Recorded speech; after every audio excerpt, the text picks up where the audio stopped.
ముందుగా బ్రహ్మాస్ మెడిటేషన్ ఛానల్‌కి స్వాగతం, సుస్వాగతం మాస్టర్స్. అలాగే జూమ్‌లో జాయిన్ అయిన ప్రతి ఒక్క ఆత్మస్వరూపానికి నా యొక్క ఆత్మ ప్రణామాలు, కృతజ్ఞతలు. ఎంతో అద్భుతంగా రోజుకొక మాస్టర్స్ ద్వారా ఎంతో చక్కటి జ్ఞానాన్ని అందుకుంటున్నాం మాస్టర్స్. అలాగే ఈరోజు ఎంతో చక్కటి జ్ఞానాన్ని అందించడానికి మన జూమ్ శిక్షణకి విచ్చేసినారు లక్ష్మీ మేడం గారు ఆత్మకూరు నుంచి. మేడం గారు తీసుకున్న టాపిక్ వచ్చేసి మహా అవతార్ బాబాజీ. మేడం మీకు బ్రహ్మాస్ మెడిటేషన్ ఛానల్ నుంచి స్వాగతం, సుస్వాగతం madam. Thank you. Over to you madam. ముందుగా బ్రహ్మర్షి పితామహ పత్రిజీకి నా ఆత్మ ప్రణామాలు. ముందుగా బ్రహ్మర్షి పితామహ పత్రిజీకి నా ఆత్మ ప్రణామాలు. మా గురువు గారైన సద్గురూస్ మూమెంట్ అధినేత అయిన భీమినేని వంశీకరణ్ మాస్టర్ గారికి వేల వేల కృతజ్ఞతలు. ఈరోజు నాకు ఈ అవకాశాన్ని ఇచ్చిన మీ బ్రహ్మాస్ మెడిటేషన్ కి విచ్చేసిన ఆత్మబంధువులందరికీ నా ఆత్మ ప్రణామాలు. ఈరోజు మనమందరం మహావతార్ బాబాజీ జీవితం మరియు జ్ఞానం. ఓకే, మనమందరము ఈరోజు మహావతార్ బాబాజీ గురించి తెలుసుకుందాం. ఎందుకంటే మనము ఈ ఆధ్యాత్మిక ప్రపంచంలోకి అంటే ఈ స్పిరిచువల్ జర్నీలోకి ముందుకెళ్ళాలి అంటే ఒక గురువు గురించి మనం తెలుసుకోవాలి. అంటే ఆ గురువులు ఉన్నత స్థితికి ఎలా వెళ్ళగలిగారు, మనం వెళ్ళాలంటే ఏం చేయాలి, ఎలాంటి దారిలో ఉండాలి, ఎలాంటి నియమాలు పాటించాలి, ఉన్న స్థితి నుంచి ఉన్నత స్థితికి ఎలా ఎదగాలి, మనము అలాంటి ఎన్లైటెడ్ మాస్టర్గా అవ్వాలంటే మనం ఏం చేయాలి అనేది మనకి ఒక జ్ఞానం అనేది కావాలి. సాధనకి ఎలా అయితే ఇంపార్టెంట్ ఇస్తామో సో ఆ విధంగా మనం జ్ఞానానికి కూడా ఇంపార్టెంట్ ఇవ్వాలన్నమాట. సో ఆ విధంగా ఇక మనం సబ్జెక్ట్లోకి వద్దాము.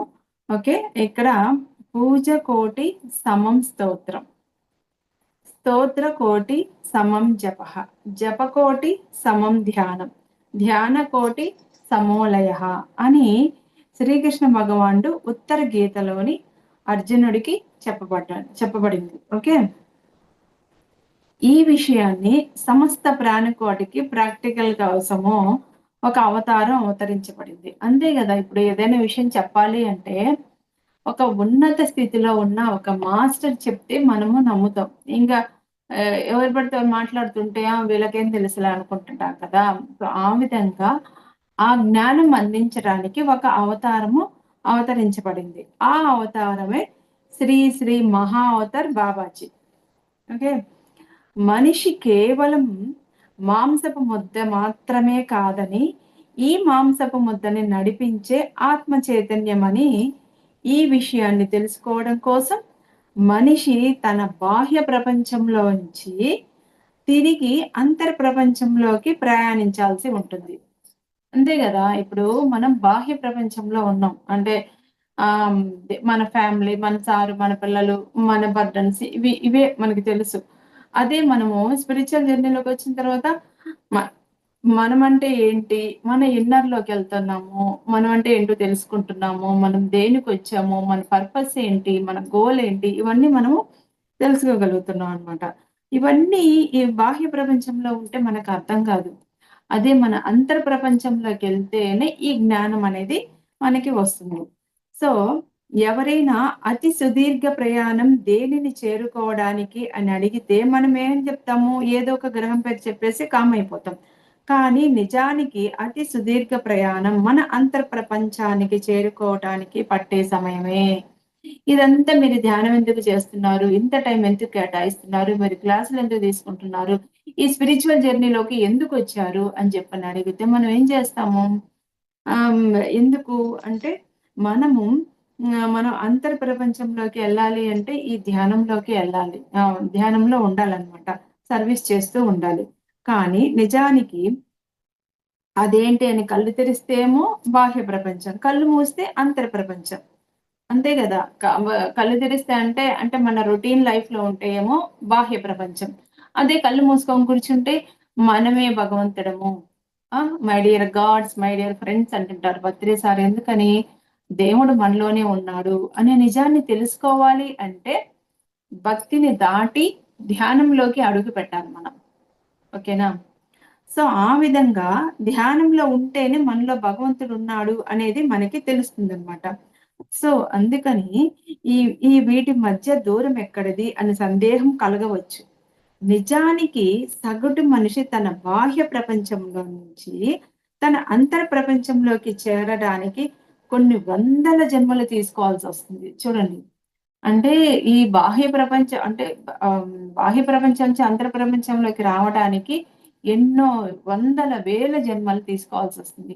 మనం ఒక బుద్ధ భగవాన్ని గాని, మహావతార్ బాబాజీ గాని చూడంగానే మనం ఏమనుకుంటాము, ఎంత ఎన్‌లైటెన్డ్ మాస్టర్సు వీళ్ళు ఎంత పుణ్యం చేసుకుంటే ఇంత మంచి జన్మ వచ్చింది వీళ్ళకి అని అనుకుంటాం. ఓకే. అది రైటే. కానీ వాళ్ళు ఎన్నో, ఎన్నో, ఎన్నో జన్మలు తీసుకున్న తర్వాతనే ఈ బాహ్య ఈ ఇలాంటి ఉత్తమమైన జన్మ వాళ్ళకి వచ్చిందనమాట. సో, ఆ విధంగా దీనివల్ల మనిషి పరిణామ క్రమమే కాకుండా, ఈ భూమి యొక్క పరిణామ క్రమం కూడా మందగించడంతో, ఈ పరిణామ క్రమాన్ని సులువుగా వేగవంతం చేయడానికి ఆ పరమశివుడు యొక్క సంకల్పంతో ఆయన మెడలోని నాగుపాము శివుడి మెడలో నాగుపాము ఉంటుంది కదా! సో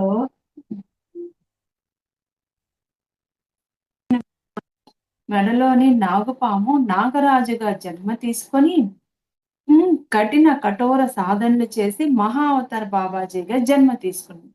తీసుకొని ఎదిగి ఆ కఠిన కఠోర సాధనల వల్ల దేన్నైతే తెలుసుకున్నారో ఆ విద్యను క్రియాయోగ విద్యగా ఈ సమస్త మానవాళికి ఇవ్వడం జరుగుతుంది. చూడండి అంటే ప్రతి విగ్రహం వెనక ఒక ఆహ్, సంకల్పం అనేది కంపల్సరీ ఉంటుంది. ఇప్పుడు మనం అనుకుంటూ ఉంటాం గదా! మనం ఈ మనిషి జన్మ ఎందుకు తీసుకున్నాం? మనం భూమి మీదకెందుకొచ్చాము? అని మన పర్పస్ ఏంటి అని తెలుసుకోవాలంటే మనం మన ఇన్నర్‌లోకెళ్తేనే కదా మనకు తెలిసేది. సో, ఆ విధంగా ఆ పరమేశ్వరుడి మెడలో ఉండే నాగుపాము నాగరాజుగా జన్మ తీసుకొని కఠిన కఠోర సాధనలు అంటే వెంటనే ఈ మహా అవతార్ బాబాజీ జన్మ రాలా తనకి. ఎన్నో, ఎన్నో, ఎన్నో సంవత్సరాలు కఠోర సాధనలు చేసి, చేసి, చేసి తర్వాత నెక్స్ట్ తను మహా అవతార్ బాబాజీగా జన్మ తీసుకొని తీసుకొని ఆ విద్యను అంటే తీసుకున్న తర్వాత అంటే ఒక్కొక్కరికి ఇప్పుడు పత్రి సార్ ఉన్నారు. తన దగ్గర నుంచి మనం ఏం తీసుకున్నాము? ధ్యాన సాధన చెయ్యాలి, చెయ్యాలి. సో, ఆ ధ్యానం దేని మీదకి అంటే శ్వాస మీద ధ్యాస అనేది మనం కనుక్కున్నాం. ఒక్కొక్కరి దగ్గర నుంచి ఒక్కొక్కటి. ఇప్పుడు వంశీకరణ్ మాస్టర్ ఉన్నారు. తన దగ్గర నుంచి ఏం తెలుసుకుంటున్నాము? డ్రీమ్స్ ద్వారా కనెక్ట్ అవ్వాలి. మన యొక్క ఏమన్నా కర్మలు చేసి ఉంటే చేస్తున్నాము. కంపల్సరీ చేస్తున్నాం గూడా. మనకేమన్నా ఒక హెల్త్ ఇష్యూ వచ్చినా గూడా దానికి రీజన్ కనుక్కోవాలంటే ఏం చేయాలి? మనం డ్రీమ్స్ ద్వారా ఆస్ట్రల్ మాస్టర్స్‌తో ఆస్ట్రల్ లోకాలకు కనెక్ట్ అయ్యి, నువ్వు ఈరోజు ఈ కర్మను ఎందుకు అనుభవిస్తున్నావో తెలుసుకోవాలంటే, ఆ డ్రీమ్స్ ద్వారా కనెక్ట్ అయ్యి మనం చేసే కర్మని మనకు తెలుస్తుందనమాట. సో, అంటే డ్రీమ్స్ ద్వారా మనం కర్మలు హీల్ చేసుకోవడం. ఇంకొక మాస్టర్ ద్వారా మౌన ధ్యానం. కంటిన్యూ ఎక్కువ సాధనలో ఉంటే మనం ధ్యానంలోనే కర్మల్ని హీల్ చేసుకోవడం. సో, ఆ విధంగా ఒక ఎన్‌లైటెన్డ్ మాస్టర్ జన్మ తీసుకున్నారు అంటే, వాళ్ళ పర్పస్ ఏదో ఒకటి ఉంటుందనమాట. సో, ఆ విధంగా ఇక్కడ మహా అవతార్ బాబాజీ పర్పస్ ఏంటి? క్రియాయోగ సాధనలు. క్రియాయోగాన్ని క్రియేట్ చేశారు, సృష్టించారు. ఆ క్రియాయోగాన్ని ఎవరైతే డైలీ చేస్తూ ఉంటారో, అప్పుడు మహా అవతార్ బాబాజీ యొక్క గైడెన్స్ అనేది ఇవ్వబడుతుంది అని మహా అవతార్ బాబాజీ చెప్పుకొస్తున్నారిక్కడ. ఓకే. ఇక్కడ మనం పత్రి సారు ధ్యానం చేశామనుకో మనకేమొస్తుంది శ్వాస మీద ధ్యాస పెట్టి, పెట్టి, పెట్టి, పెట్టి కంపల్సరీ పత్రి సారయితే మనకి కనిపిస్తుంటారు. ఆఖరికి మనకి డ్రీమ్స్‌లో అయినా సరే కనెక్ట్ అవుతుంటారనమాట. సో, ఇప్పుడు మనం ఎవరినైతే ఎక్కువగా మనం ఇన్వాల్వ్ చేసుకుంటే ఆ మాస్టర్ అయితే మనకి కంపల్సరీ కనెక్ట్ అవుతుంటారు. సో, ఆ విధంగా ఇక్కడ మహావతార్ బాబాజీ ఏం క్రియేట్ చేశారు? మహావతార్ బాబాజీ నుంచి ఏం క్రియేట్ చేశారు అంటే క్రియాయోగాని. ఎప్పుడైతే మనం క్రియాయోగాన్ని చేస్తూ క్రియాయోగాలో ఉంటామో, అప్పుడు మహావతార్ బాబాజీ నుంచి మనకి గైడెన్స్ అనేది ఇవ్వబడుతుంది. సో, ఇక మనమందరం మహావతార్ బాబాజీ జీవిత విషయాన్ని తెలుసుకుందాం. ఫస్ట్ ఆఫ్ ఆల్ ఈ బుక్‌ని రచించింది ఎవరు? అంతే గదా! ఇప్పుడు ఫస్ట్ ఏమొస్తాయి? గ్రంథాలొస్తాయి. గ్రంథాల నుంచి రచనలొచ్చాయి. ఇప్పుడు వీడియోస్ వస్తున్నాయి. సో, ఆ విధంగా అసలు ఈ బుక్ రచించింది ఎవరు అనేది చూద్దాం. మాస్టర్ పల్లవి గారు ఈవిడ మహారాష్ట్రలోని బీడ్ జిల్లాలో 1986 అంటే 1986 సంవత్సరంలో సెప్టెంబర్ 3వ తేదీ జన్మించింది. 2009లో బాబాజీ అనుభవం కలిగింది. ఓకే. 2018లో నీ దగ్గరికి వస్తాను. నా జీవిత చరిత్ర నీకు చెప్తాను. కొన్ని సార్లయితే కనిపించకుండానే వాయిస్ వినపడిందంట. ఇక్కడ పల్లవి అనే మేడంకి తనకి మహావతార్ బాబాజీ కనెక్ట్ అయ్యాడు. కనెక్ట్ అయ్యి నేను నీకు నా జీవిత చరిత్ర అంతా నేను చెప్తాను వాయిస్ మెసేజ్ రూపంలో. అప్పుడు నువ్వు నా జీవిత చరిత్రని నువ్వు రాయి అని చెప్పి పుస్తక రూపంలో ప్రచురించు అని చెప్పని చెప్తారనమాట. సో, ఆ విధంగా ఇక బాబాజీ జీవితానికొస్తే పరమశివుడి యొక్క సంకల్పంతో ఆయన మెడలోని నాగుపాము, శివుడి మెడలో నాగుపాము ఉంటుంది కదా! ఆ! సో, ఆ నాగుపాము తమిళనాడులోని కడూరు జిల్లాలో తెరంగిపెట్టై అనే ఊరిలో నాగరాజుగా జన్మ తీసుకోవడం జరుగుతుంది. ఓకే. ఇక్కడ నాగుపాము నాగరాజుగా జన్మ తీసుకున్నాడని తెలుసుకున్నాం కదా! ఇంతకు ముందు. ఇప్పుడు శివుడి మెడలో నాగుపాము ఎక్కడ వెలిసింది? తమిళనాడులోని కడూరు గ్రామంలో తెరంగిపెట్టై అనే విలేజ్‌లో నాగరాజుగా జన్మ తీసుకోవడం జరిగిందనమాట. అంటే ఆయన ఎప్పుడు, ఎక్కడ పుట్టాడు అనేది మనకి ఇక్కడ చెప్తున్నారు. ఈయన మార్చి 23, 2003 ఏడీలో జన్మ తీసుకోవడం జరుగుతుంది. అంటే అది మనకు అర్థం గాదు గదా! సో, ఈజీగా తెలుసుకోవాలి అంటే సరళమైన భాషలో అయితే ఇప్పటికి మహావతార్ బాబాజీ జన్మ తీసుకొని 1822 సంవత్సరాలవుతుంది. ఓకేనా? సో, అలా నాగరాజుని నాగరాజు జన్మ తీసుకొని కఠిన కఠోర సాధన చేసి మహావతార్ బాబాజీగా ఎదిగారు. అంటే ఎప్పుడైనా ఒకటి గుర్తుపెట్టుకోండి. మనము ఈ ధ్యానంలోకొచ్చాము అంటే గత ఎన్నో జన్మలు హిమాలయాల్లో తపస్సు చేసి ఈ ధ్యాన సాధనలోకి వచ్చాము. ఓకేనా? సో, అదే విధంగా ఈ మహావతార్ బాబాజీ గూడా ఎన్నో కఠిన కఠోర సాధనలు చేసి మహావతార్ బాబాజీగా జన్మ తీసుకున్నారనమాట. సో, ఈ పుస్తకంలో బాబాజీ గారు చెప్పిందేంటంటే శివుని మెడలోని నాగుపాము మహావతార్ బాబాజీగా జన్మ తీసుకోవడం జరిగింది. నాగుపాము కుండలిని శక్తికి ప్రతీక. నేను అనుకుంటూ ఉంటా శివుడి మెడలో నాగుపాము ఉంది గదా! సో, నాగుపాము వల్ల యూజ్ ఏంటి? అసలు ఎందుకు నాగుపాముని శివుడు ధరించాడు? అంటే ఇప్పుడు ఒక్కొక్క అమ్మవారి దగ్గర నుంచిగా ఒక్కొక్క సందేశం అనేది మనం తీసుకోవాలన్నమాట. సో, ఆ విధంగా శివుడి మెడలో ఉన్న నాగపాము దగ్గర నుంచి ఏం తీసుకోవాలి? ఎందుకున్నాడు? అని చెప్పని అనుకుంటూ ఉండేదాన్ని. కానీ ఇక్కడ ఏం చెప్తున్నారు? నాగుపాము కుండలిని శక్తికి ప్రతీక అని చెప్పని చెప్తున్నారనమాట. ప్రతి మనిషిలోని కుండలిని శక్తి నాగుపాము రూపంలో ఉండి నిద్రాని స్థితిలో ఉంటుంది. నేను అనుకుంటూ ఉంటా కుండలిని శక్తి యాక్టివేట్ అవ్వాలంటే ఎంతో కఠోర సాధనలు చేయాలి. అప్పుడే కుండలిని శక్తి అసలు కొంతమందిలో ఉండదేమో అని చెప్పని అనుకుంటూ ఉంటా. కానీ మాస్టర్స్ ప్రతి ఒక్క సోల్‌లో, ప్రతి ఒక్క మనిషిలో కంపల్సరీ కుండలిని శక్తి ఉంటుంది. కాకపోతే అది నిద్రాని స్థితిలో ఉంటుంది. మనం ఎప్పుడైతే మంచిగా సాధన చేస్తూ ముందుకెళ్తుంటామో, అప్పుడు ఆ కుండలిని శక్తి అనేది మేల్కొంటుందనమాట. ఎప్పుడైతే కుండలిని శక్తి యాక్టివేట్ అవుతుందో, ఇది మనలోని షట్‌చక్రాల్ని యాక్టివేట్ చేస్తూ హ్మ్, సహస్రార చక్రాన్ని చేరుతుంది. మనం అనుకుంటూ ఉంటాం కదా! అసలు కుండలిని శక్తి అంటే ఏంటి? కుండలిని శక్తి యాక్టివేట్ అయితే ఏమవుతుంది అంటే, కుండలిని శక్తి ఎప్పుడైతే యాక్టివేట్ అవుతుందో, మనలో ఉన్న మూలాధార చక్రం, సహస్రార చక్రం, విశుద్ధ చక్రం ఇవన్నీ ఉన్నాయి కదా! ఇవన్నీ యాక్టివేట్ అవుతాయన్నమాట. అది యాక్టివేట్ అవుతాయి అని చెప్పని చెప్తున్నారు. దీని యొక్క అర్థము ఆ వ్యక్తికి ఆత్మ సాక్షాత్కారం అయింది అని అర్థం. అంతే గదా! కుండలిని శక్తి యాక్టివేట్ అయిందంటే తను ఎన్‌లైటెడ్ మాస్టర్ అయినట్టు అర్థం అన్నమాట. సో, నాగరాజన్ గారి పుట్టుకతో ఆయన పుట్టుకతోనే అర్థమైపోయింది. ఆయన ఒక ఎన్‌లైటెడ్ మాస్టర్ అని. ఓకే. అలాగే సమస్త మానవాళిని ఆత్మ సాక్షాత్కారం వైపు నడిపించడానికే అనే అర్థం. అంటే చూడండి ఇక్కడ ప్రతి ఒక్క సోల్ జన్మ తీసుకొని భూమి మీదకి వచ్చింది అంటే అది అద్భుతమైన ఒక మెసేజ్ అనేది కంపల్సరీ ఉంటుంది. కాకపోతే మనము ఈ ఫ్యామిలీ బర్డెన్స్ మన పిల్లలు, మన సారు, మన బాధ్యతలు, అత్త, మామ, ఆడపడుచులు ఇలా సంథింగ్ ఈ బాధ్యతల్లో పడిపోయి మనం వచ్చిన పర్పస్ ఏంటి? మన గోల్ ఏంటి? మనం మర్చిపోతూ ఉంటాము. ఈ కష్టాలు మనకి హెల్త్ ఇష్యూస్ ఎందుకొస్తాయి అంటే మన యొక్క గోల్‌ని గుర్తు చేయడానికి వస్తే ఇప్పుడు మనం అందరం టైమ్ పాస్ చేయడానికి ధ్యానంలోకి రాలేదు. ఊరికే అయితే అస్సలు రాలేదు. ప్రతి ఒక్కరము ఏదో ఒక హెల్త్ ఇష్యూ రావడము, దాన్ని దాటాలంటే ధ్యానం చేస్తే పోతుందేమో అనే ఉద్దేశంతో వచ్చాము. ఆ తర్వాత ఏం చేస్తాము? ఓకే. ఈ ధ్యానంలో ఇంకా అద్భుతంగా ఎన్నో అద్భుతాలున్నాయని చెప్పని ఇంకా ముందుకెళ్ళడానికి ట్రై చేస్తున్నాం. ఓకేనా? సో, ఆ విధంగా ఈయనకి అర్థమైపోయింది. ఈయన యొక్క జన్మ మన యొక్క ఈ ప్రపంచాన్ని అద్భుతంగా ముందుకు తీసుకెళ్ళడానికి అని చెప్పని అర్థమవుతుందనమాట. ఇక ఆయన బాల్యానికి వస్తే అంటే చైల్డ్‌హుడ్ డేస్ నుంచి మనం తెలుసుకుంటూ వస్తామనమాట. నాగరాజన్ గారికి 9 సంవత్సరాల వయసు ఉన్నప్పుడు ఆయన ఫ్రెండ్స్‌తో ఆడుకొని అలసిపోయి బావి గట్టున కూర్చుంటారు. అంతే గదా!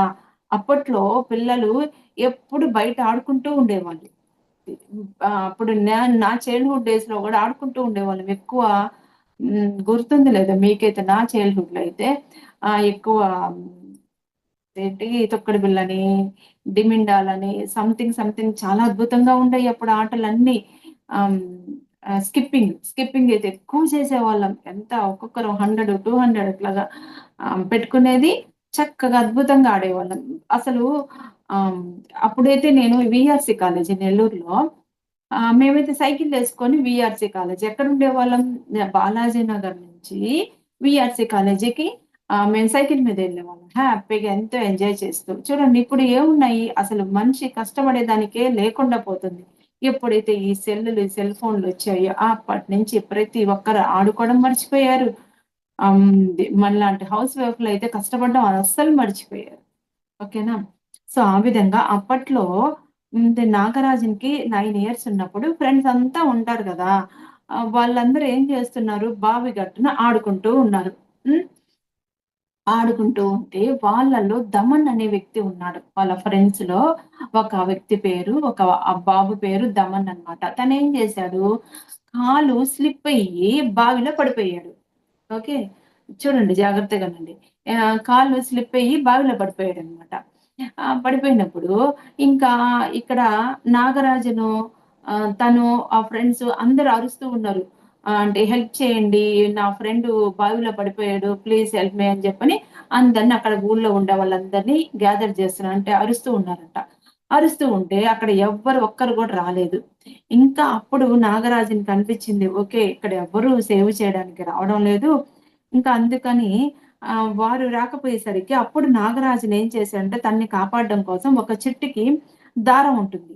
అప్పుడు నాగరాజును తన స్నేహితులతో కలిసి ఆ దారాన్ని బావిలోకి వేయమని చెప్తాడన్నమాట. అక్కడ చెట్టుకి దారం ఉందంట. దారం అంటే సపోజ్ ఒక తాడు ఉంది. తాడుని ఏం చేశాడు నాగరాజును ఆ ఫ్రెండ్స్ యొక్క సహాయంతో దాన్ని చెట్టుకి గట్టిగా కట్టేసి దాన్ని బావిలో ఏసాడు. ఆ తాడు సహాయంతోటి నాగరాజన్ బావిలోకి దిగాడు. తన ఫ్రెండ్ కోసం. ఏదో ఒక సపోర్ట్ అనేది ఉండాలి గదా! సో, ఆ విధంగా తను ఆ దారాన్ని పట్టుకొని బావి లోపలికి వెళ్తాడు. వెళ్ళగానే అక్కడ దమన్ భయంతో వణికిపోతూ ఉంటాడు. చూడండి ఇక్కడ తన ఫ్రెండ్ ఎవరికైనా అంతే గదా! భయమే గదా! సో, తన ఫ్రెండ్ వణికిపోతూ కనిపిచ్చాడు. కనిపిచ్చేటప్పటికి తనకి చూడంగానే జాలేసిందనమాట. ఏంటి ఇట్లా తను వణికిపోతున్నాడు అని చెప్పని అని అనుకుంటూ ఉంటాడనమాట.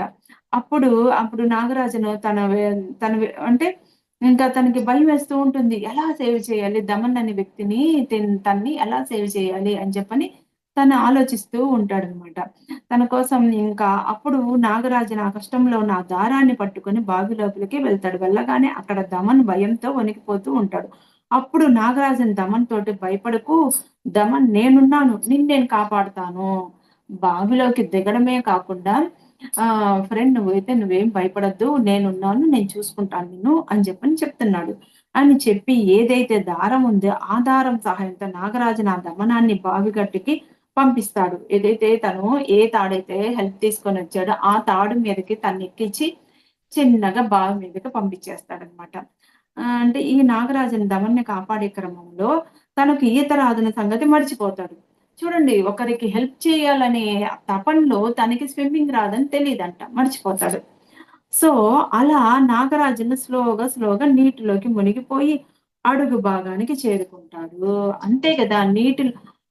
మీకు సామెత గుర్తుందా? మనిషి మనసు లోతు, నీటి లోతు ఎవరికీ తెలీదు అని అంటారు కదా! సో, ఆ విధంగా ఈ బావి లోపల ఎంత లోతుందో అంత లోపలికి వెళ్ళిపోయాడనమాట. తను ఎంతగానో ప్రయత్నిస్తున్నాడు. తనకు ఎలాంటి హెల్ప్ అందదు. తనకు తెలుసు తనకి ఎలాంటి హెల్ప్ అందదని తెలుసు. మళ్ళీ అనుకుంటాడు, ఓకే. నేను నా తెలివితేటలు, నా శక్తితోటి నా ఫ్రెండ్‌నయితే నేను కాపాడాను. అదే శక్తితో నన్ను నేనెందుకు కాపాడుకోలేకపోతున్నాను అని చెప్పని తను అనుకుంటాడనమాట. నన్ను నేనెందుకు కాపాడుకోవాలని ఆలోచించి తన చేతుల్ని, కాళ్ళని కొట్టుకోవడం మొదలుపెట్టాడు. అంతే గదా! ఇప్పుడు స్విమ్మింగ్ అంటే ఊరికే ఉంటే స్విమ్మింగ్‌కొస్తుందా? కాళ్ళు, చేతుల్ని ఇట్లా కదిలిస్తూ గట్టిగా అరుస్తూ కొట్టడం మొదలుపెట్టాడనమాట. అప్పుడు బావిపై నుండి బంగారు కాంతి బావిలోకి ప్రవేశించడము నాగరాజు గమనించాడనమాట. అంటే అప్పుడు ఆ యూనివర్స్ అనేది తనకి గోల్డ్ కాంతిని పంపించింది. అది తన కంటికి కనిపించింది. సో, ఆ కాంతి స్లోగా బావి అడుగు భాగాన ఉన్న నాగరాజుని దగ్గరికి వెళ్తుంది. అప్పుడు నాగరాజు కాంతిని ముట్టుకోంగానే కాంతి నాగరాజు బాడీలోకి వెళ్ళిపోతుంది. అప్పుడు స్లోగా బావి ఉపరితలానికి చేరుకుంటాడు. ఇక్కడ ఒకటి మనకు అర్థమై ఉంటుంది. ఏంటి అంటే యూనివర్స్‌కి మనం ఏదిస్తే అదే మళ్ళీ మనకు తిరిగిస్తుంది. ఇక్కడ ఏం చేశాడు, తన ఫ్రెండు బావిలో పడిపోయాడు కదా! పడిపోయిన తర్వాత ఎంత కేకలేసిన చుట్టుముట్టారు పాపం. బావంతా చుట్టుముట్టి పిల్లలంతా అరుస్తున్నారు. హెల్ప్ హెల్ప్ అని అరుస్తుంటే ఒక్కరు కూడా రాలా ఊళ్ళో వాళ్ళు. తనేం చేశాడు, తను ధైర్యం చేసి తన ఫ్రెండ్‌ని సేవ్ చేశాడు. అక్కడ ఏమైంది యూనివర్స్ తనని సేవ్ చేసింది. ఒక గోల్డ్ కాంతి వచ్చి తన బావి ఉపరితలంలోకి ఎంత లోతునైతే పోయాడో అంత లోతులోకి పోయి తన బాడీలోకి వచ్చి తన్ని సేవ్ చేసేసింది. అది. సో, ఏ దారంతో అయితే దమనాన్ని సేవ్ చేశాడో అదే దారంతో నాగరాజు బావి గట్టుకి చేరుకున్నాడు. చూడండి ఎంత అద్భుతంగా ఉంది. సో, అయితే ఈ సంఘటన అందరికి ఆశ్చర్యాన్ని కలిగిస్తుంది. అంతే గదా! ఒకవేళ ఒక పెద్దవాళ్ళొచ్చి మనిషి బావిలో దూకినా గూడా అక్కడుండే పిల్లల్ని సేవ్ చేయలేరు. అలాంటిది ఏ వ్యక్తి అవసరం లేకుండా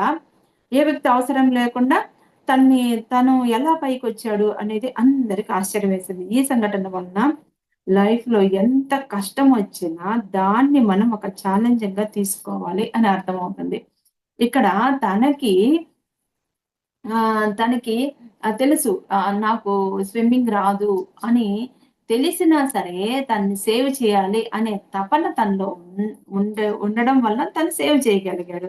అంటే ఇక్కడ మనకి మనిషికి మించిన కష్టం వచ్చినా సరే, నేను దాంట్లో నుంచి గట్టెక్కుతాను అని ఎప్పుడైతే మీరు దృఢ సంకల్పంతో ఉంటారో, ఏదో ఒక రూపాన మీ కష్టాన్ని గట్టెక్కించటానికి మాస్టర్స్ ఏదో ఒక రూపంలో మీ దగ్గరికి వస్తారనమాట. సో, దాన్ని ఛాలెంజింగ్‌గా తీసుకోవాలి. తీసుకున్నప్పుడు మీకు ఒక వే అనేది దొరుకుతుంది. ఓకే.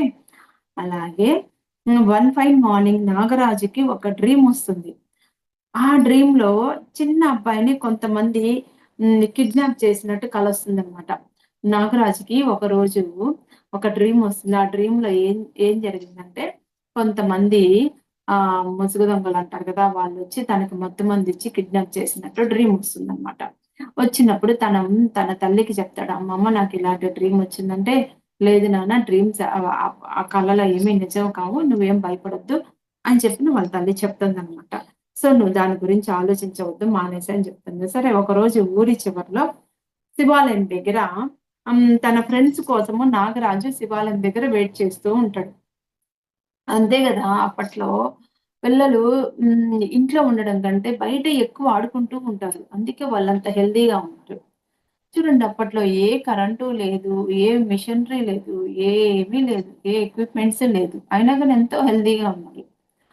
సో, ఆ విధంగా తను నాగరాజు వాళ్ళ ఫ్రెండ్స్ కోసం అంటే ఆ శివాలయం గూడా ఊరి చివరలో ఉంటుందనమాట. ఊరి చివర ఉన్న శివాలయం దగ్గర ఫ్రెండ్స్ కోసం వెయిట్ చేస్తూ ఉంటాడు. ఎవరో ఇద్దరు వ్యక్తులొస్తారు. తెలియని వ్యక్తులొచ్చి తనకి ముక్కు దగ్గర మత్తు మందిచ్చి నాగరాజు అన్‌కాన్షియస్ పడిపోతాడనమాట. ఇంకా మరుసటి రోజు నాగరాజుకి స్పృహొచ్చి మరుసటి రోజు తనకి మెలుకువొస్తుందనమాట. అప్పుడు తనకి తెలుస్తుంది. ఎవరో తనని కట్టి పడేశారు అని చెప్పని తనకి తెలుస్తుంది. అంటే తనని చేతులు, కాళ్ళు కట్టేసి ఒక డార్క్ రూమ్‌లో వేసేస్తారనమాట.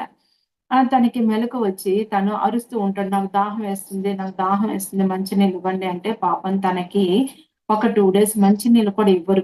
ఇంకా తనేం చేస్తాడు, ఆ పరమేశ్వరుని తలుచుకుంటూ కూర్చుంటాడనమాట.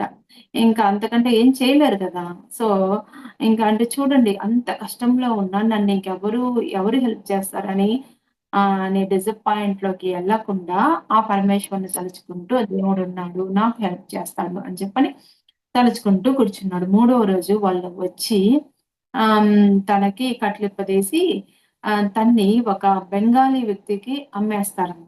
ఎవరిని? నాగరాజుని. ఓకే. ఇంకా అప్పుడు తను తీసుకెళ్ళి బెంగాలీ దంపతులకి అమ్మేస్తారు. అమ్మేసిన తర్వాత ఆ బెంగాలీ దంపతులు ఎప్పుడు బెంగాలీలో మాట్లాడుతూ ఉంటారు. అంతే గదా! ఏ ఊరి లాంగ్వేజ్ వాళ్ళు దాంట్లో మాట్లాడుకుంటూ ఉంటారు. సో, తనకైతే ఏమి అర్థమయ్యేది కాదు లాంగ్వేజ్ అయితే. కానీ వాళ్ళైతే ఎంతో చక్కగా చూసుకుంటూ ఉన్నారు. తనకి ఏ లోటు లేకుండా తనకి ఎంతో చక్కగా చూసుకుంటూ ఉన్నారనమాట. కానీ నాగరాజు ఎంతో డిసప్పాయింట్‌గా ఉండేవాడు. అంతే గదా! ఇప్పుడు హ్మ్. మనము ఏ ఫ్రెండ్స్ ఇంటికి గాని, లేదా మన పిల్లల ఇంటికి గాని ఎళ్ళామనుకోండి, వాళ్ళెంత బాగా చూసుకుంటూ ఉంటారు. కానీ మనకి మన ఇంటికొచ్చి, మన సార్ దగ్గరికొచ్చి మనకి ఉంటేనే మనకెంతో బావుంటుంది. అంటే ఎక్కడికెళ్ళినా సరే, మనం మళ్ళీ మన ఇంటికొచ్చి కూర్చుంటేనే మనకెంతో హ్యాపీగా ఉంటుంది. సో, ఆ విధంగా అంటే వాళ్ళెంత ప్రేమైనా చూపిచ్చని మళ్ళీ మన ఫ్యామిలీలోకొస్తే గాని మనకి హ్యాపీగా ఉండదు. సో, ఆ విధంగా ఇక్కడ ఈ పిల్లవాడికి కూడా వాళ్ళు బాగా చక్కగా చూసుకుంటున్నా సరే తనకి ఆహ్, బ అంటే సొంత తల్లిదండ్రుల దగ్గర ఉన్నంత ఫీలింగ్ ఉండేది కాదనమాట. ఏదో వెల్తీగా ఉండేది. సో, ఇంకా సరే ఇంకా దేవుడు లేడు అని చెప్పని తనకనిపిస్తూ ఉంటుంది. దేవుడి మీదయితే తనకెటువంటి నమ్మకం లేదు. ఇంత కష్టాన్నిచ్చినప్పుడు ఎవరైనా దేవుడిని నమ్ముతారా చెప్పండి? మనకింత చిన్న ప్రాబ్లమ్ వస్తేనే దేవుడు లేడు. నేనెంతో మంచిదాన్ని. అయినా గాని నాకు దేవుడెందుకిలా చేశాడు అని చెప్పని మనం కొన్ని సందర్భాల్లో మనం అట్లాగా అనిపిస్తూ ఉంటుంది కదా! సో, తనకు ఆ విధంగా తన ఫ్యామిలీకి దూరం చేసినందుకు తను దేవుడి మీదయితే కోపంగా ఉండేవాడు. సరే ఇంక పిల్లవాడు కూడా పెద్దోడయిపోయాడు. ఇంక ఎంత చేసినా సరే ఇంక పరిస్థితులేమి మారడం లేదు. సరే ఇంక వీళ్ళే నా సొంత తల్లిదండ్రులనుకోని ఆ తల్లిదండ్రులు ఏదైతే తనకి ఏ వాళ్ళు ఏవన్నా పనులు చెప్పారనుకోండి, అవి చేసుకుంటూ వెళ్ళిపోతున్నారు. ఇంక వీళ్ళు నా తల్లిదండ్రులు అని చెప్పని వాళ్ళు ఏవైతే పనులు చెప్పారో, ఆ పనులు చేసుకుంటూ వెళ్తూ ఉన్నాడు. సో, తనకేం చేస్తుంటాడు మహావతార్ బాబాజీ తనకి నాగరాజు తనకి వీలైనప్పుడల్లా బుక్స్ రాసుకుంటూ ఉంటాడు. రాసుకుంటూ ఉంటే ఇంక తన తండ్రి వస్తాడు. "నాయనా మేము ఎంత బాగా చూసుకుంటున్నా సరే, నీకు హ్యాపీనెస్ అనేది లేదు. నువ్వేదో కోల్పోయినట్టు ఉంటున్నావు. సో, మేము నిన్ను డబ్బులు పెట్టి కొనుక్కొని మాకు తీసుకొచ్చుకున్నాము." అంటే వాళ్ళకి పిల్లలు లేరనమాట. సో, ఆ విధంగా ఎంతున్నా సరే మన కోసము ఒకరుంటేనే మనకి తృప్తిగా ఉంటుంది గదా! సో, ఆ విధంగా మేము మాకు పిల్లలు లేరు కాబట్టి నిన్ను తెచ్చుకున్నాము. ఇంకా నీలో ఉండే బాధ నాకర్థమైపోయింది. నిన్ను మేము రిలీజ్ చేస్తున్నాము. నిన్ను బయటికి పంపించేసి నిన్ను స్వతంత్రుడిగా చేస్తున్నాము. నీ ఇష్టం నాన్న. నువ్వుంటే ఉండొచ్చు. లేకుంటే నువ్వు బయటికెళ్ళిపోవచ్చు. నీ స్వేచ్ఛాపరుడివి అని చెప్పని చెప్తారనమాట. సో, ఇంకా తనకి సంతోషం వేస్తుందనమాట. సో, ఈ విధంగా చెప్పారు అని చెప్పని తనకి అర్థమైందనమాట. అప్పుడు తన పేరెంటు "నీవు గొప్ప యోగివవుతావు" అని అంటాడనమాట. అంటే తనకి అర్థమైపోయింది. అంతే గదా! ఇప్పుడు చూడంగానే మనకి తెలిసిపోతుంది కదా! వాళ్ళ కళ్ళలోకి చూస్తే అర్థమైపోతుంది వాళ్ళు. ఇప్పుడు మనము ఒక జ్యోతిష్కానికెళ్ళామనుకోండి. వాళ్ళు, వాళ్ళు చూడంగానే చెప్పేస్తుంటారు. "నీకింతమంది పిల్లలు, నీ హస్బెండ్ ఇది చేస్తున్నారు. మీ పిల్లలు ఫ్యూచర్‌లో ఇలాంటి జాబ్ చేస్తారు. పలానా చోటిస్తావు మీ పిల్లల్ని" అని జెప్పని చెప్తారు. వాళ్ళెట్లా చెప్తారు? నాకు అట్లా చెప్పినప్పుడల్లా అందరికి నమ్మాలా? వద్దా? అనే డౌటొస్తుంటే నాకైతే వాళ్ళెలా చెప్తున్నారు? ఆ జ్ఞానం వాళ్ళకెలా వస్తుంది? అని చెప్పని అనుకుంటూ ఉండేదాన్ని. అంటే ఇప్పుడు మీరు గమనించండి. మనం జ్యోతిష్కం అట్లా చెప్పించుకోవడానికెళ్ళినప్పుడు వాళ్ళేం జేస్తారు తెలుసా? మన కళ్ళలోకి చూస్తారు. బాగా గమనించండి. మన పత్రి సార్ గూడా ఏం జేస్తారు? మనకి చూడంగానే ఫస్ట్ ఆఫ్ ఆల్ చూడంగానే కళ్ళలోకి చూస్తారు. అంటే కళ్ళలోకి ఎందుకు చూస్తారు అంటే, వీడు ఎంత మాత్రం ఆత్మజ్ఞాని, ఎంత లోతుల్లోకెళ్ళి ఆత్మజ్ఞానాన్ని తెలుసుకోగలుగుతున్నాడు అని చెప్పని తనకి పత్రి సార్‌కి అర్థమైపోతుంది. సో, ఆ విధంగా ఇక్కడేమవుతుందంటే జ్యోతిష్కం చెప్పేవాళ్ళు వాళ్ళు థర్డ్ బాడీలోకి ఫోర్త్ బాడీ అనుకుంటా జ్ఞానమయ కోశంలోకెళ్ళిపోయి అప్పుడు వాళ్ళకి తెలిసిపోతుంది. మన ఫ్యూచర్, మన పాస్ట్, మన ప్రెజెంట్ అనేది. అందువల్ల వాళ్ళు చెప్పగలుగుతారనమాట. సో, ఆ విధంగా తన తండ్రి, "నాయనా నువ్వు గొప్ప ఆత్మయోగివవుతావు" అని చెప్తాడనమాట. సో, ఆ మాటలకు తను చాలా హ్యాపీగా ఫీలవుతాడు. తను ఇంట్లో నుంచి బయటికి వస్తాడు. సరే ఇంకా తండ్రి ఫ్రీడమ్ ఇచ్చారు కదా! నన్నెళ్ళిపోమన్నారు కదా! అని చెప్పని బయటకొస్తాడు. అప్పుడు తనకి సాధువుల గుంపు ఎదురవుతుంది. అప్పుడు ఇక్కడ సాధువుల గుంపు ఎదురైందనమాట. ఓకేనా? అంతటితో తర్వాత ఇక్కడ రైటర్ హస్బెండ్ ఎవరు? కృష్ణ బొమ్మిరెడ్డి గారు. ఎవరు ఇది రాసింది బుక్కు? పల్లవి రాసింది. ఆ పల్లవి యొక్క హస్బెండ్ ఎవరు? కృష్ణ బొమ్మిరెడ్డి గారు. తనేం చేశాడంటే డిఫైన్ యువర్ సెల్ఫ్ అని ప్రశ్నిస్తాడనమాట. అన్నాడనమాట. డిఫైన్ యువర్ సెల్ఫ్ అని చెప్పని క్వెషన్ చేస్తాడు తన వైఫ్‌ని. సో, తనకి కోపమొచ్చి తను కిచెన్‌లోకి వెళ్ళిపోతుంది. ఏంటి నన్ను ఇంత మాటన్నాడు అని చెప్పని తను కిచెన్‌లోకెళ్తుంది. సో, అప్పుడు తనకి బాబాజీ కనిపించి, "నీ భర్త నిన్ను డిఫైన్ యువర్ సెల్ఫ్" అని క్వెషన్ వేసింది. ఎవరనుకున్నావు? నీ భర్త లోపలికి నేను వచ్చి నిన్ను క్వెషన్ చేశాను అని చెప్పని చెప్తాడనమాట. సో, అప్పుడు పల్లవి స్వామి మీరు స్వాముల వెంట వెళ్లి ఏం చేశారు అని చెప్పని అడుగుతుందనమాట. అప్పుడు అడుగుతుంది మహావతార్ బాబాజీని, "స్వామి మీరు ఇంట్లో నుంచి బయటకొచ్చారు కదా! వచ్చినప్పుడు వాళ్ళు మిమ్మల్ని ఏం అడిగారు? మీరెక్కడికెళ్లారు?" అని చెప్పని అడుగుతుంది. అందుకు బాబాజీ, "నేను వాళ్ళతో జర్నీ చేసి ఎన్నో గ్రంథాలు చదివాను. అక్కడే ఉండేవారు నన్ను ఎన్నో క్వెషన్స్ వేశారు." అంటే తనకి ఈ స్పిరిచ్యువల్ జర్నీ అంటే ఇష్టం కాబట్టి అక్కడున్న చాలా గ్రంథాలు చదివారనమాట. అట్లా చదువుతున్నప్పుడు ఇంక అక్కడికి వచ్చినోళ్ళు అడుగుతారు గదా! "ఏం నాన్న ఏంటి?" అని చెప్పి అడుగుతుంటే వాళ్ళు చాలా క్వెషన్స్ ఏసేవాళ్ళనమాట. సో, నన్ను ఎన్నో క్వెషన్స్ వేశారు. వాటి అన్నింటికి ఆన్సర్ తెలుసు. కానీ నేను అంటే ఏంటి అని తెలుసుకోవాలని నేను వాళ్ళకు ఏమీ చెప్పలేదు. అంతే గదా! ఇప్పుడు మనము ధ్యానంలోకొచ్చిన ఫస్ట్ రోజే మనం క్లాసులు చెప్తామా? ధ్యాన ప్రచారానికెళ్తామా? ధ్యానం చెప్తామా? చెప్పలేం గదా! మనకి అది డీప్‌లోకెళ్ళాలి, ధ్యాన సాధన చెయ్యాలి. అప్పుడు మనం చేయగలం ఈ వర్క్ అంతా. అంతేగాని ధ్యానంలోకొచ్చిన మొదటి రోజు ఇవన్నీ మనం చేయలేం గదా!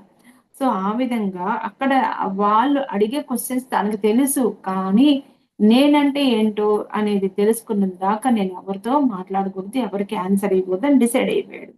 నేను వాళ్ళకి ఏమీ చెప్పలేదు. కానీ అక్కడ భగవద్గీత, వేదాలు, ఉపనిషత్తులు అన్నీ చదివేశాడు. అందులో హరిదాస్ అనే అతను నీవు ఎవరో నీకు తెలుసా అని అడిగాడు. ఖచ్చితంగా మనం గూడా అదే క్వెషన్ ఏసుకోవాలి. కంపల్సరీ నేను ఈ భూమి మీదకు ఎందుకు జన్మ తీసుకున్నాను అని మీకు అలా సందేశం వచ్చిందో అలాగే ఈ క్వెషన్ గూడా ఏసుకోవాలి. నీవు ఎవరివి? నీకు తెలుసా? అని అడగాలన్నమాట. అప్పుడు నా నోట్లో నుంచి మాట రాలేదు. అంతే గదా! సడెన్‌గా ఆహ్, ఎవరికీ ఆన్సర్ చెప్పలేరు. సో, ఆ విధంగా ఇంకా నన్ను నేను తెలుసుకోవాలి అంటే నేను హిమాలయాలకి వెళ్ళాలి. ఇప్పుడు మనకి ఒక గోల్ అనేది తెలుసుకోవాలి అంటే మనం ఏం చేయాలి? ధ్యానంలో ఎక్కువ సేపు ఇన్నర్‌లోకి జర్నీ చేస్తేనే మన గోల్ ఏంటో మనకి తెలుస్తుంది. మన పర్పస్ ఏంటో తెలుస్తుంది. ఓకే. తనకేమనిపించింది? నేనంటే ఏంటి? నేనెవరో నేను తెలుసుకోవాలి అంటే, నేను హిమాలయాలకి వెళ్ళాలి, అక్కడ తపస్సు చెయ్యాలి అని తనకనిపించిందనమాట. తపస్సు మీన్స్ ధ్యానం అనమాట. నేను ఎందుకో తిరిగి ఆ సదస్సులోకి చూస్తే హరిదాసు వెనకాల పరమశివుడు ప్రత్యక్షమయ్యాడు. ఎవరైతే తన్ని క్వెషన్ చేశారో తను హిమాలయాలకెళ్ళాలని డిసైడ్ అయ్యి మళ్ళీ వెనక్కి తిరిగి ఆ సదస్సు అయి చూసాడంట. ఆ మీటింగ్స్ అయి చూస్తే తనకి పరమశివుడు ప్రత్యక్షమయ్యాడు. ఓకే. ఇప్పుడు అంతే గదా! మనకి ధ్యానంలో కూర్చుంటే ఏమన్నా అనుభవాలిస్తే ఎంత హ్యాపీగా ఉంటుంది మనకి. సో, ఆ విధంగా తనకి ఆహ్, అంటే హిమాలయాలకెళ్ళాలి అని డిసైడ్ అయిన తర్వాత తనకి పరమశివుడు ప్రత్యక్షమయ్యాడు అంటే, ఓకే నాయన నువ్వు నువ్వు ఇప్పుడు తీసుకున్న డెసిషన్ కరెక్ట్ అని తనకి అర్థమైపోయింది. అంటే నన్ను నేను తెలుసుకునే ప్రయత్నంలో నేను వెళ్ళే దారి సరైనది అని రాత్రి, పగలు తేడా లేకుండా హిమాలయాల వైపు నడుస్తున్నారు. అంతే గదా! అప్పట్లో బస్సులు, ట్రైన్‌లు ఏమీ ఉండవు. ప్రతి ఒక్కరు కాలినడకన వెళ్ళాల్సిందనమాట. అందులో చాలా మంది వెంబడిస్తూ ఉన్నారు. అంటే తను ఒక స్థితికి వచ్చారు గదా! సో, అంత పెద్ద స్థితిలో ఉన్న తనే హిమాలయాలకెళ్తున్నారు గదా! నేను కూడా ఆ స్వామి వెనకాల వెళ్తాను అని చెప్పని చాలా మంది వెంబడిస్తూ వెళ్తూ ఉన్నారు. వెళ్తూ ఉంటే కొంతమంది స్టాప్ అయిపోయారు. అందులో ఒకే ఒక్క వ్యక్తి తనని వెంబడిస్తూ వస్తూనే ఉన్నారనమాట. అంటే స్టాప్ అయిపోయారంటే వాళ్ళలో తపననేది లేదు. తపననేది లేదు కాబట్టే ఆ దారిలో సగంలో ఆగిపోయారు. బట్ ఒకే ఒక్క వ్యక్తి మాత్రం సారా అనే వ్యక్తి తన తోటి వచ్చాడు. కొన్ని రోజుల తర్వాత కైలాష్ వైపు ప్రయాణం చేయడం జరిగింది. తన వ్యక్తి ఒకే ఒక్క వ్యక్తి వచ్చాడు. అతని పేరు సారా అన్నమాట.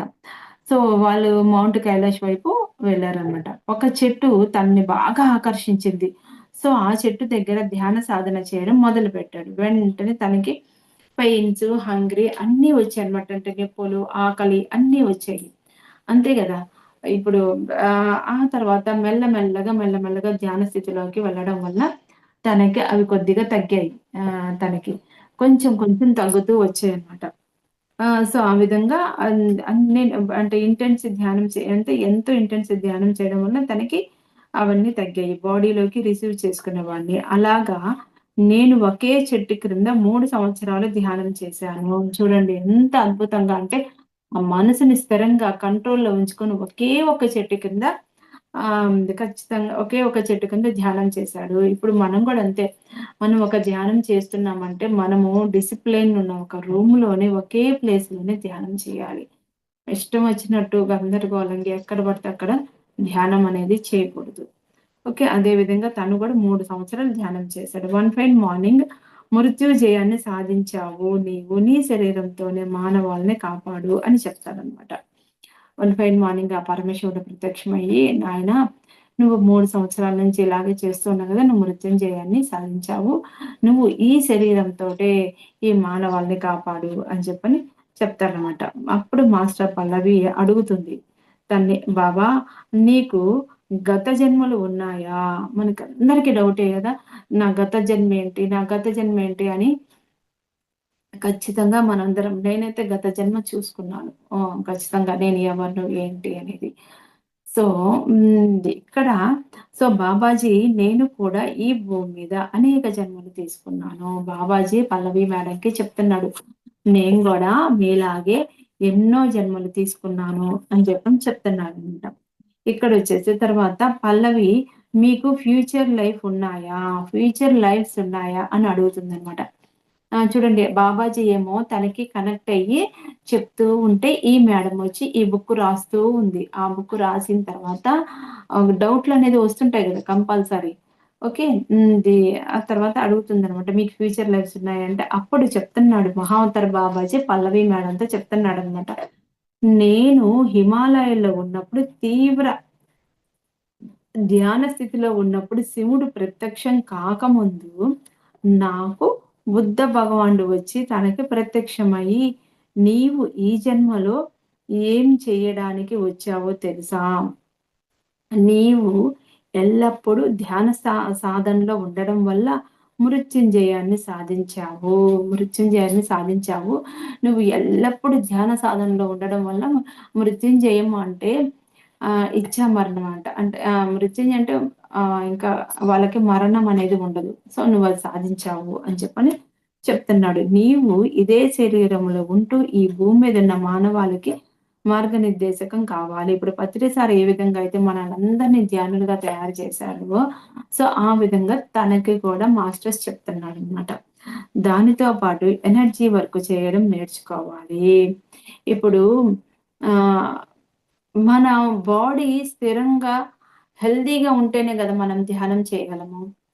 అదే మీకు అది వీక్‌గా ఉందనుకోండి, గంటలు బాడీ నిలబడుతుందా? బ్యాక్ బోన్ సహకరిస్తుందా మీకు? సో, ఇప్పుడు మన ఆత్మకి ఆహారం ఏంటి? ధ్యానం. మన శరీరానికి గూడా సరైన ఫుడ్ అందిస్తేనే కదా మనం ధ్యానం చేయగలము. సో, ఆ విధంగా ఓకే. ఫుడ్ తినటం వల్ల ఎనర్జీ వస్తుంది. నిద్రపోవడం వల్ల ఎనర్జీ వస్తుంది. ఇంక ధ్యానం ఎందుకు అని అడగొచ్చు మీరు. ధ్యానం ఎందుకు అంటే నిద్రపోవడం వల్ల కాస్మిక్ ఎనర్జీ అనేది వస్తుంది. కానీ ఎంతవరకు? ఈరోజు మీరు చేసే పనులకు సరిపడేంత ఎనర్జీ వస్తుంది. అంతేగాని అంతవరకే ఉంటుందన్నమాట. ఇంకా పక్క రోజుకి చాలదు ఆ ఎనర్జీ. సో, ఆ విధంగా మనకి యూనివర్స్ నుంచి కాస్మిక్ ఎనర్జీ మనలోకి ప్రవేశించాలి అంటే ధ్యానం అనేది కంపల్సరీ అవసరం. ఆ ధ్యానం చేయాలంటే మన బాడీకి ఎనర్జీ అవసరము. అందుకని నువ్వు ఎనర్జీ వర్క్ చేయడం నేర్చుకోవాలి అని చెప్పని మాస్టర్ చెప్తున్నారు తనకి. దాని వలన భూమి వైబ్రేషన్స్ పెరుగుతుంది అని చెప్పి తన కుడి చెయ్యిని రౌండ్‌గా తిప్పుతాడనమాట. అప్పుడు ఒక కొత్త ప్రపంచం కనబడుతుంది. అసలు చూడండి ఎంత మిరాకిల్‌గా చాలా బావుంటుంది. ఇప్పటి నుంచి ఈ ఒక 10 మినిట్స్ సబ్జెక్ట్ చాలా అద్భుతంగా ఉంటుంది చూడండి ఇక్కడ. భగవంతుడు తనకు కనిపించి నువ్వెప్పుడు ధ్యాన సాధనలో ఉండడం వలన నువ్వు మృత్యుంజయాన్ని సాధించావు. ఈ శరీరంతోటేనే మానవాళికి నువ్వు ఎనర్జీ వర్క్ నువ్వు అని చెప్తున్నారు. ఓకే. ఎనర్జీ అనేది ఉంటేనే కదా మనం ధ్యానంలో కూర్చోగలము. సో, ఆ విధంగా అప్పుడేం చేశాడు, దానితో పాటు ఎనర్జీ వర్క్ వైబ్రేషన్స్ పెరుగుతాయి. భూమి మీద వైబ్రేషన్ పెరుగుతాయి. అంటే తన కుడి చేతిని రౌండ్‌గా తిప్పుతాడనమాట. అప్పుడు ఒక కొత్త ప్రపంచం కనపడుతుంది తనకి. అంతే కదా! మనకి కళ్ళు మూసుకుంటే ఎన్ని కనిపిస్తున్నాయి? ఇవన్నీ ఎక్కడి నుంచి వస్తున్నాయి? నీలో కాస్మిక్ ఎనర్జీ ఉండడం వల్లనే నీకవి కనిపిస్తున్నాయి. ఒక్కోసారి డ్రీమ్స్ అస్సలు గుర్తుండవు నాకు. నాకు డ్రీమ్స్ డీకోడింగ్ చేయడము, డ్రీమ్స్ ద్వారా మన కర్మలను చూసుకొని హీల్ చేసుకోవడం అనేది చాలా ఇష్టం అన్నమాట. ఎందుకు గుర్తుండలేదంటే ధ్యాన సాధన తగ్గింది కాబట్టి గుర్తుండడం అనేది. సో, ఆ విధంగా ఆ ప్రపంచంలో తనకి అప్పుడు ఆ ప్రపంచంలోకి ప్రవేశించడానికి ఒక ఎంట్రన్స్ డోర్ అనేది ఉంటుందన్నమాట. అంతే కదా! ఒక ప్రపంచం లోకి వెళ్ళాలంటే ఇప్పుడు మనకి ఈ ల్యాప్‌టాప్ ఓపెన్ చేయాలంటే దానికి ఉంటుంది కదా! సో, ఆ విధంగా పాస్‌వర్డ్ అనేది ఉంటుంది. సో, ఆ విధంగా తనకి ఒక ప్రపంచం అనేది కనిపించిందంట. ఆ ప్రపంచంలోకి వెళ్ళడానికి ఒక డోర్ అనేది కనిపిస్తూ ఉంది. అప్పుడు బుద్ధుడు ఆ డోర్ గుండా ఆ ప్రపంచంలోకి వెళ్ళమన్నాడు. బుద్ధుడు ఏం చేశాడు? మహావతార్ బాబాజీని, నాగరాజుని "నువ్వు ఆ డోర్ గుండా ఆ ప్రపంచంలోకెళ్ళు" అని చెప్తున్నాడు. బుద్ధుడు చెప్పినట్టుగానే నేను ఇంకొక ప్రపంచంలోకి ఎంటర్ అయ్యాను. ఇయన్నీ తన అనుభవాలు ఆ పల్లవి మేడంకి చెప్తున్నాడు. బుద్ధుడు చెప్పిన విధంగా తను ఇంకొక ప్రపంచంలోకి ఎంటర్ అయ్యాడంట. ఎంటర్ అయితే సెఫాన్ అనే వ్యక్తి కలవడం జరిగింది. ఆ ప్రపంచంలోకి ఎంటర్ అయ్యాడు. ఎంటర్ అవ్వంగానే సెఫాన్ అనే వ్యక్తి తనని కలవడం జరిగింది. సెఫాన్ అంటే తన ఫ్యూచర్ లైఫ్ అనే అర్థం. చూడండి ఇక్కడ ఎంత అద్భుతమో. తన ఫ్యూచర్ లైఫ్ అంట. సో, అంటే భూమి మీద నేను బాబాజీగా ఉంటూ సీరియస్ లోకంలో లీడర్‌గా వర్క్ చేస్తున్నాను. చూడండి ఇక్కడేమో భూమి మీదేమో మహా అవతార్ బాబాజీగా వర్క్ చేస్తున్నాడు. ఆ తర్వాత ఇంకొక లోకంలోకెళ్తే ఆ లోకంలో లీడర్‌గా పనిచేస్తున్నాడు. మహా అవతార్ బాబాజీగా ఉంటూ తను లీడర్‌గా ఉంటూ తను వర్క్ చేస్తున్నాడు. సీరియస్ లోకం అంటారు. తను ఒక లోకంలోకి ఎంటర్ అయ్యాడు కదా! ఆ లోకాన్ని సీరియస్ లోకం అంటారు. ఇప్పుడు మీకు ఒక చిన్న ఎగ్జాంపుల్ చెప్తాను చూడండి. ఇది అర్థం కావాలంటే మనకి నిద్రపోంగానే ఆహ్, బాడీ అన్‌కాన్షియస్ అయిపోతుంది. మన సోల్ వచ్చి ఆస్ట్రల్ లోకాల్లోకెళ్ళిపోతుంది. అక్కడ మనం మాస్టర్స్‌తో కనెక్ట్ అవుతాం. సో, ఆ విధంగా ఇక్కడ దాన్ని ఆస్ట్రల్ లోకాలంటాం. ఇక్కడ తను కనెక్ట్ అయిన లోకం పేరేంటి? సీరియస్ లోకం. ఆ లోకంలో లీడర్‌గా వర్క్ చేస్తున్నాడు. ఇప్పుడు గూడా అంతే పత్రి సారు పైన ఉన్నా గూడా అక్కడున్న లోకాల్లో వాళ్ళకందరికీ అడ్మినిస్ట్రేషన్‌గా వర్క్ చేస్తూ ఉంటాడు పత్రి సారు. సో, ఇక్కడ తను వర్క్ చేస్తున్నాడు. దీనివల్ల ఏంటి అంటే మన అందరికి ప్యారలల్ లైఫ్స్ ఉన్నాయి. మనకందరికీ ఉన్నాయి గదా! సో, అప్పుడు పల్లవి అడుగుతుంది. సీరియస్ లోకం అంటే ఏంటి? వస్తుంది గదా! డౌట్ ఎవరికైనా. సో, అక్కడ మీరేం పని చేస్తున్నారు అని అడిగిందనమాట. అప్పుడు పల్లవి అడుగుతుంది. స్వామి మీరు సీరియస్ లోకం అంటున్నారు కదా! గురువుగారు ఏంటి? మీ వర్క్ ఏంటి? అని అడుగుతుంది. అప్పుడు బాబాజీ నడుస్తూ సెఫాన్‌లో కలిసిపోయి సో, ఇక్కడ నుండి నేను సెఫాన్‌లో మనకి సమాధానం చెప్తాను అని చెప్తున్నాడు. ఈ సీరియస్ లోకంలో గురించి ఆయన యొక్క పని గురించి చెప్తున్నాడు. అంటే అక్కడ నా పనేంటి? నేనెందుకొచ్చాను? నా వర్క్ ఏంటి? అనేది చెప్తున్నాడనమాట. ఏం చెప్తున్నాడు? ఈ సీరియస్ లోకం కూడా ఈ భూమి లాంటిదే. చూడండి ఇది కూడా ఒక లోకం. ఇది కూడా భూలోకం లాంటిదే అని చెప్పని చెప్తున్నాను. కాకపోతే సీరియస్ లోకంలో వాళ్ళ గురించి వాళ్ళకి తెలుసు. చూడండి ఇక్కడ చిన్న లాజిక్. వాళ్ళ గురించి వాళ్ళకి తెలుసు. అయితే భూమి మీదున్న వాళ్ళకు తెలీదు. అంతే గదా! నువ్వు ఈ ఈ లోకంలో ఈ పాఠశాల అనే ఈ భూమి మీదకి వచ్చావు అంటే, ఇప్పుడు పాఠశాలకి ఎందుకెళ్తారు? నేర్చుకోవడానికి ఎళ్తాం పిల్లలు. సో, అదే విధంగా ఈ భూమి మీదకి నువ్వు ఎంటర్ అయ్యావంటే, ఏదైతే నేర్చుకోవాలో అది నువ్వు మర్చిపోయి భౌతిక ప్రపంచంలో ఉండిపోతున్నావు. అక్కడ సీరియస్ లోకంలో ఏమవుతుంది? నేనంటే ఏంటో నాకు తెలుసు. నేనెందుకొచ్చానో నాకు తెలుసు. కానీ ఇక్కడ భూలోకంలో వాళ్ళకి తెలీదు మానవులకి.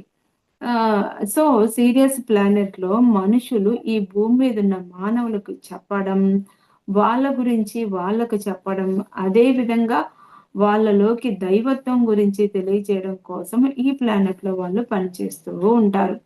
మనకి ఎక్కడి నుంచి కనెక్ట్ అవుతున్నారు? ఈ ఏంజెల్స్ కానీ, మాస్టర్స్ కానీ వీళ్ళందరూ మనలో ఉండే అజ్ఞానాన్ని తీసేసి జ్ఞానాన్ని మనం అనుకుంటూ ఉంటాం. వీడియోస్ చూస్తే వచ్చేస్తుంది. బుక్ రీడ్ వస్తుంది ఎంతవరకు? అంతవరకే. అంటే ఇంకా మనకి జ్ఞానం కావాలి లోతుల్లోకి అంటే మాస్టర్స్ కనెక్ట్ అయితే మనకి జ్ఞానం అనేది వస్తుందనమాట. అందుకే వాళ్ళు మన యొక్క గోల్‌ని గుర్తు చేయడానికి మనకి మాస్టర్స్ కనెక్ట్ అవుతున్నారు. ఆ లోకం నుంచే మనకి కనెక్ట్ అవుతారు. సో, మీరేం చేస్తుంటారు? సఫాన్‌గా సీరియస్ లోకంలో మీరేం చేస్తుంటారు అని అడగగా, ఎనర్జీ వర్క్ చేస్తుంటాను. ఈ భూమి మీదున్న పిరమిడ్‌లు కట్టింది మేమేను. మీకు నాకు అనిపిస్తుంటది. డౌటొస్తూ ఉంటుంది. పెద్ద పెద్ద పిరమిడ్‌లు ఉండుంటాయి. ఎప్పటినుంచి అసలు మనం ఈ భూమి మీద పుట్టక ముందు నుంచి పిరమిడ్‌లున్నాయి. ఎక్కడి నుంచి వచ్చాయి? అంటే ఒకవేళ సరే ఓకే. అప్పుడు మనుషులున్నారు అనుకోండి. అప్పుడు నీకు ఎక్కడి నుంచి అంత పెద్ద పెద్ద పెద్ద స్టోన్స్ తీసుకొనొచ్చి పెద్ద పెద్ద పిరమిడ్‌లని ఎట్లా కట్టారు? ఇప్పుడంటే కావాల్సిన ఎక్విప్‌మెంట్స్ అన్నీ ఉన్నాయి. మిషనరీ ఉంది. అప్పట్లో ఎటువంటి మిషనరీ కూడా లేదు. చేతులతో, కాళ్ళతోటి ఎంత శక్తి ఉంటే అంత వర్క్ చేసేవాళ్ళు. ఓకేనా? సో, ఎక్కడి నుంచొచ్చింది? ఎక్కడి నుంచి జరిగింది అంటే, సెఫాన్ అనే లోకం నుంచి మాస్టర్స్ వచ్చి అప్పటికప్పుడు పిరమిడ్‌లు నిర్మించేవాళ్ళు. ఓకే. పిరమిడ్‌లని నిర్మించారు. అంతరిక్ష గణిత శాస్త్రాన్ని కూడా ఉపయోగించేవాళ్ళు వాళ్ళు. ఆ గణిత శాస్త్రాన్ని ఉపయోగించబట్టే ఎటు సైడ్ నుంచి, ఏ మూల నుంచి ఏ కొలతొస్తుంది, ఎక్కడ ఎటువంటియి పెట్టాలి, ఎటువంటి పెడితే అసలు పిరమిడ్ అనేది ఎంత కోణంలో కట్టాలి, ఇవన్నీ ఎవ్వరికీ ఎవరు చెప్పలేదు. ఆ సెఫాన్‌లో ఉండే లోకంలో ఉండే వారసులు వచ్చి వాళ్ళకి ఆ జ్ఞానం తెలిసి, ఆ జ్ఞానంతో కట్టిన పిరమిడ్‌లవి. అప్పుడు గాబట్టి అంత వర్క్ జరిగింది. ఇప్పట్లో అంత వర్క్ జరగదు. ఎందుకంటే, ఇంక భూలోకంలో మనమే జేస్తున్న ఈ వర్క్ అంతా అన్నమాట. సో, ఆ విధంగా తను ఇంకొక లోకంలో కనెక్ట్ అయ్యి, ఆ లోకానికి సంబంధించిన జ్ఞానాన్ని గూడా ఆ పల్లవి మేడంకి అందించారన్నమాట. సో, ఈ విధంగా మనం కూడా మహా అవతార్ బాబాజీలాగా ఉన్నతమైన స్థితికి ఎదగాలి. హ్మ్. అంటే మనం ఈ విధంగా కంపల్సరీ ధ్యానంలో ఎక్కువ సాధనలో ఉంటేనే మనము ఉన్న స్థితి నుంచి ఉన్నత స్థితికి వెళ్ళి ఒక ఎన్‌లైటెడ్ మాస్టర్‌గా మనం తయారవ్వగలం. ఓకేనా?